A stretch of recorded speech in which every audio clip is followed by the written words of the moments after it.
you ever have one of those projects that you're just like, oh, I'm gonna get to that, and you never get to it? I'm gonna get to it.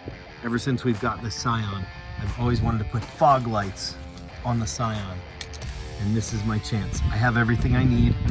I got a new relay, I got the lights. The kit even came with a switch. So we're gonna install this today. It's gonna be awesome. The first thing I needed to do was install the fog lights themselves and attach the wiring harness that's already pre-installed on the Scion. There's a clear indicator right on the top of the light that says top, which means this light needed to go on the other side.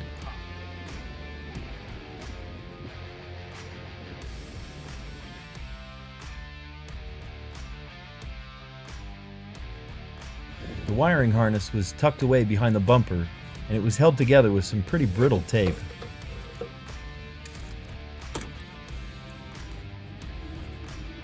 I hit a little bit of a snag when I saw that those two little pins that hold it in were sort of reversed. I'm over here thinking I lost my marbles. Okay, here's what I realized. In that hole, there's a big one and a small one, and it came backwards from that. So I had to pop this one off. The big one goes here, small one goes there. Whoever did that is fired at the factory. Now the gizmos face the right way. We're gonna go in the hole. Once I got those two snapping pins figured out, I installed it with just a quick click. It was a little loose though. I'll be able to fix that in another step soon. And then here's that harness that we just released. And it goes boom, just like that.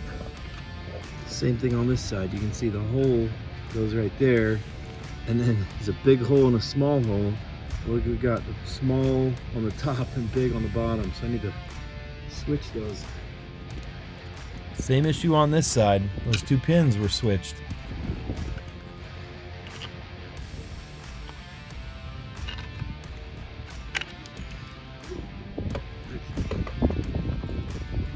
Goes there. And just look how loose this fog light is. Oh, here's the wire. All the way back here.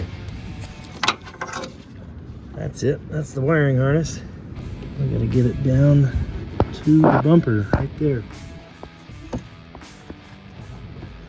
Notch. Notch.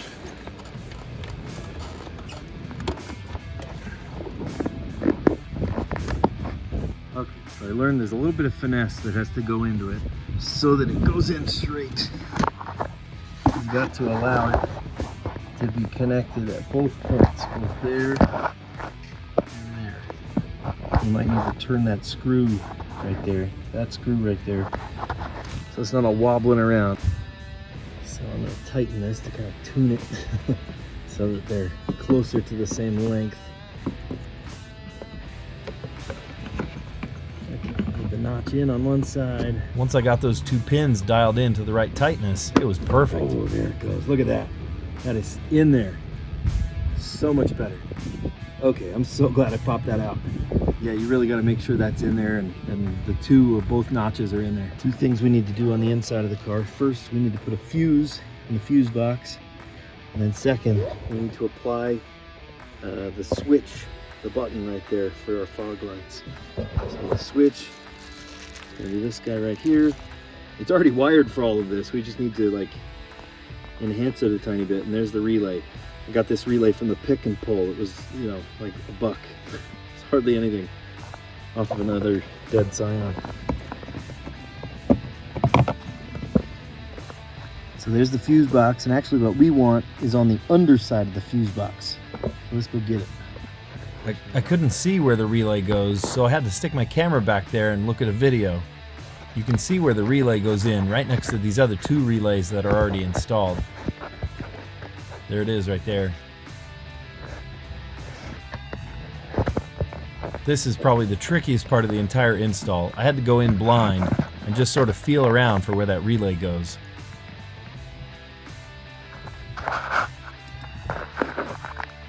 There's 1, 2, 3 relays in there now, instead of just the 2. Next step was to remove the center console to get at where the switch is going to go. Plumber's got to go.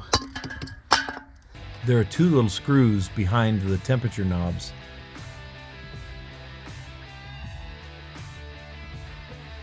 Once those are out, the center console just pops right out.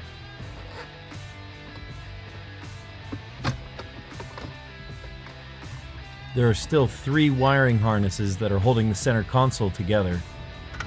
Pop those off and then it fully removes. To get the compartment tray out, you have to turn on your car and put it in neutral and just hold on the brake real good and then pull it out, and you should be able to just pull it right from out. And it just should pop right out.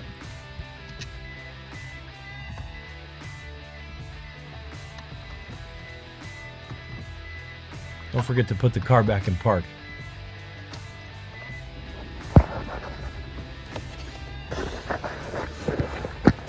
The interior wiring harness for the switch is behind the center console. It's a little hard to get to, but it's not as hard as putting that relay in. Just snip the band that's connecting it, and you can pull it right out and connect it in. This is what we're after.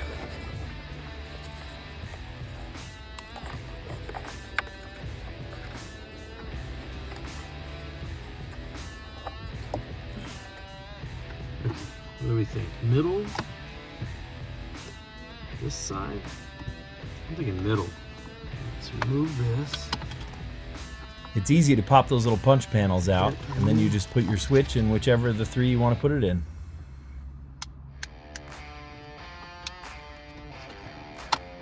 Beautiful. Plug it in. It was a little tricky putting in the wiring for the switch because they don't give you much slack. There it goes. What's that? This corner. This.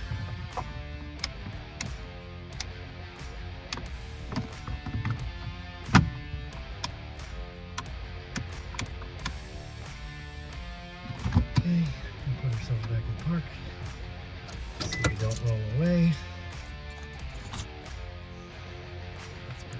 Next step is to just put the whole center console back together. The big gray one goes here, and the little white one goes here.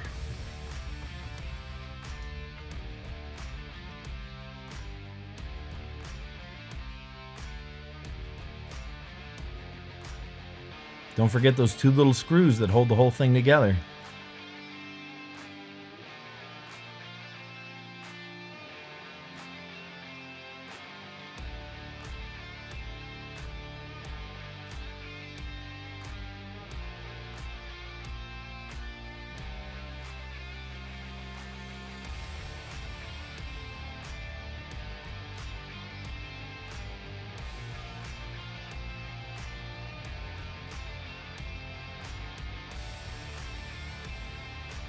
The way it's wired is you need to turn the headlights on, and then the fog lights will turn on. The fog lights don't turn on without the headlights on first.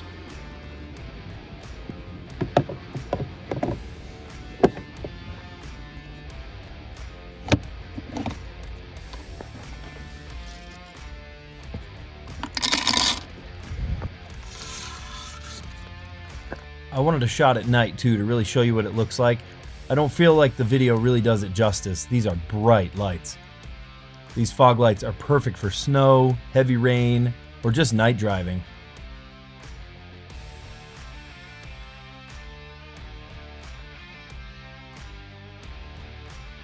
There's just one last little step you have to do right there at the end.